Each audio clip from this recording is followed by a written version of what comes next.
Click on the Input/Output File Settings tab on the CenTran Configuration Manager. Here you see several text fields.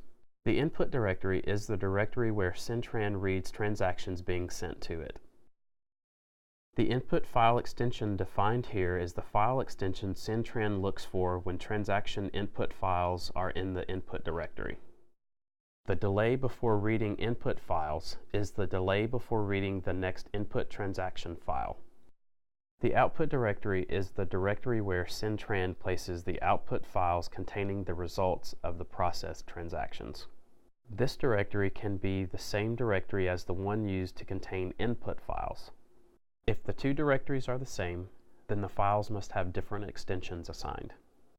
The output file extension is the file extension placed by CenTran at the end of the output file names. Click on the Set File Settings button. Once you have entered the settings you want to use, click on the OK button.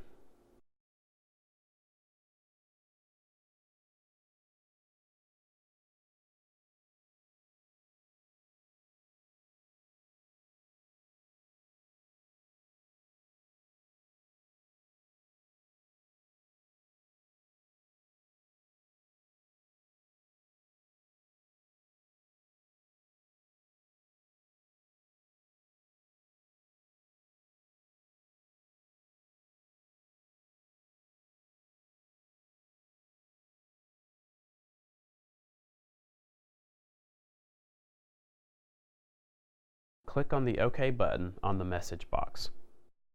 You also need to set the default dispatcher ID to be used for the CenTran service.